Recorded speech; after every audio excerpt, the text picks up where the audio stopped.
अस्सलामु अलैकुम रहमतुल्लाहि व बरकातुहू। टर्म सेकंड से हम फ्रिक्शन पढ़ रहे हैं। फ्रिक्शन हमारा एक चैप्टर है। चलिए इसी चैप्टर से ये देखिए, यहाँ पे कुछ क्वेश्चंस हैं। ये यहाँ पे एक क्वेश्चन है, ये बड़ा इंटरेस्टिंग क्वेश्चन है, हो सके बल्कि आपके एग्ज़ाम में भी आ जाए। क्वेश्चन को पढ़ लेते हैं। आसान सा क्वेश्चन है।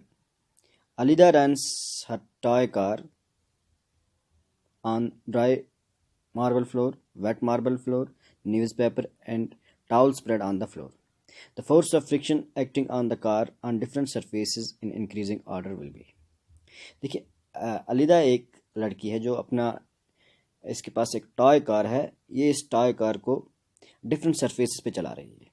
ठीक है, किन सरफेस पे चला रही है वही हमने यहाँ पे देखना है। ड्राई मार्बल फ्लोर पे चला रही है, वेट मार्बल फ्लोर पे चला रही है, न्यूज़पेपर पे, और एक टॉवल जो एक फ्लोर पे बिछाया हुआ है उस पर भी ये चला रही है अपनी इस कार को, टॉय कार को। अब बताना क्या है, हमने क्वेश्चन हमसे क्या पूछ रहा है।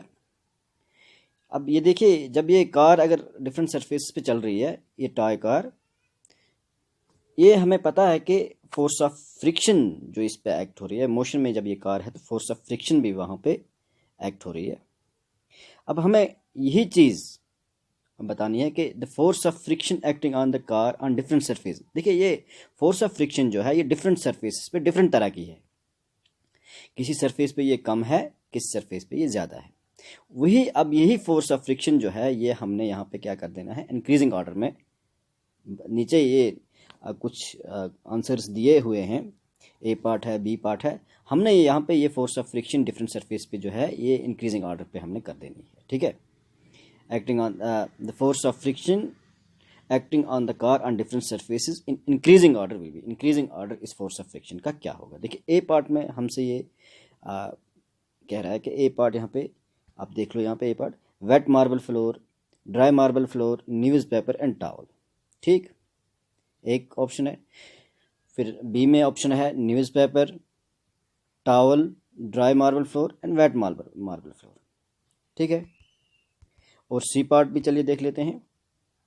Towel, newspaper, dry marble floor और wet marble floor. D part wet marble floor है, ड्राई मार्बल फ्लोर है और टॉवल एंड न्यूज़पेपर है। देखिए, मैंने आपको ये बात बताई भी है पिछले वाले क्लास में, जब हमने जो ये पिछला क्लास इस फ्रिक्शन का लिया था, उसमें हमने ये बात वहाँ पे सीख ली थी कि जो ये फोर्स ऑफ फ्रिक्शन है, ठीक है, ये जो फ्रिक्शन है it depends on the nature of surface. ये चीज़ हमने वहाँ पे सीखी थी, है ना। सरफेसेस दो कैसी हैं जो आपस में जो सरफेस कांटेक्ट में है, वो किस तरह की सरफेस है, उनका नेचर क्या है। ठीक है, कितनी रफ हैं, कितनी स्मूथ हैं वो सरफेस, किस नेचर की हैं, कितनी उन सरफेस में इरेगुलरिटीज़ हैं, कितनी स्मूथनेस है, कितनी रफनेस है उन सरफेस में जो कांटेक्ट में है ना।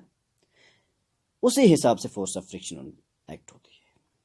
ठीक है, अब यही चीज़ हमने यहाँ पे समझनी है। यहाँ पे ये जो सरफेस आपस में कांटेक्ट में है, जो कितनी रफनेस है इन सरफेस, वही जो वो रफनेस है वही हमने क्या कर देना है, इंक्रीजिंग ऑर्डर में रख देना।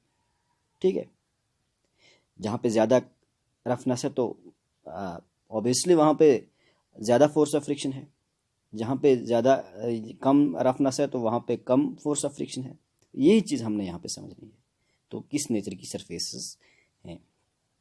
ठीक है, देखिए, अगर देखा जाए जो वेट मार्बल फ्लोर है, जब ये सरफेस जो है ये स्मूथ है as compare to dry marble floor से, न्यूज़पेपर से, टॉवल से। थोड़ा हम जब अपने इस ए पार्ट को देख लेते हैं, देखिए वेट मार्बल फ्लोर, ठीक है, ड्राई मार्बल फ्लोर।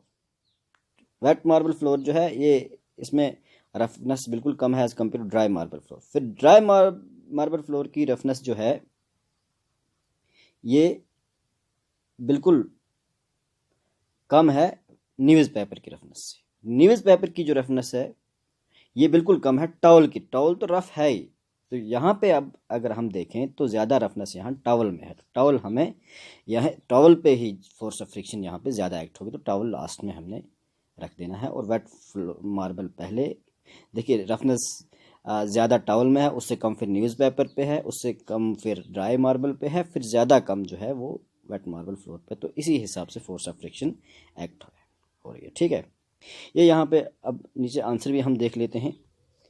ये देखिए, पहले वेट मार्बल फ्लोर है, देख लीजिए, वेट मार्बल फ्लोर है, ड्राई मार्बल फ्लोर है, और न्यूज़पेपर है, टॉवल। टॉवल पे फोर्स ऑफ फ्रिक्शन ज़्यादा है। Force of friction depends on the nature of surface in contact. मैंने अभी आपको ये बात समझा दी कि किस तरह की सरफेस हैं, उन सरफेस का नेचर क्या है, कितनी स्मूथनेस है, कितनी रफनेस है उन सरफेस में, उसी हिसाब से उन पर फोर्स ऑफ फ्रिक्शन एक्ट होगी। द रफर the surface the more is a friction between the surface. जितनी सरफेस रफ होगी उतना उनमें ज़्यादा जो कांटेक्ट में सरफेस है उतने वहाँ पे friction, force of friction act होगी। ठीक है ना। फोर्स ऑफ फ्रिक्शन इनका, अच्छा, roughness present in the given surface can be arranged in ascending order as wet marble floor. देखिए, ज़्यादा कम, मैंने अभी आपको कहा, ज़्यादा कम रफनेस वेट मार्बल फ्लोर पे, उससे ज़्यादा फिर ड्राई पे, फिर ज़्यादा न्यूज़पेपर पे, न्यूज़पेपर से ज़्यादा फिर कहाँ पे है, टॉवल पे। Hence the correct sequence of these surface when arranged according to the increase in the force of friction acting on the car is. तो अब करेक्ट सीक्वेंस क्या है, ए पार्ट हमारा आंसर है, वेट मार्बल फ्लोर है, यहाँ पे force of friction कम है, और फिर ड्राई मार्बल फ्लोर पे इससे ज़्यादा है, न्यूज़पेपर पे इससे ज़्यादा है, तो टॉवल पे फोर्स ऑफ फ्रिक्शन। अब देख रहे हो ना, टॉवल को अगर हम लेंगे तो वहाँ पे कितनी इरेगुलरिटीज़ को आप देखते हो टॉवल पे, है ना। मैंने अब परसों भी आपको ये बात बताई थी, जब ये सरफेस दो कॉन्टैक्ट में होती हैं तो वहाँ पे जो सरफेस की इरेगुलरिटीज़ होती हैं, वो दोनों सरफेस की इरेगुलरिटीज़ आपस में इंटरलॉक हो जाती हैं। ये बात भी मैंने आपको समझा दी थी। तो वही इंटरलॉकिंग को अब क्या है, वहीं से फोर्स ऑफ फ्रिक्शन वजूद में आ जाती है। तो अब टॉवल की जो सरफेस है वहाँ पे इरेगुलरिटीज़ आप देखते हो, कितनी इरेगुलरिटी है टॉवल पे। फिर न्यूज़पेपर को भी आप देख लो, फिर उससे ड्राई मार्बल फ्लोर को भी आप देख लो, फिर वेट मार्बल फ्लोर को भी, वेट मार्बल फ्लोर कितना स्मूथ है यहाँ पे, ये भी आप देख लो। यहाँ पे आपने अब एक और काम भी करना है, स्मूथनेस भी इन सरफेस की देखनी है। ज़्यादा स्मूथ जो सरफेस है वहाँ पे फोर्स ऑफ फ्रिक्शन कम है, तो वो वेट मार्बल फ्लोर है। फिर ठीक है, काफ़ी है, शुक्रिया।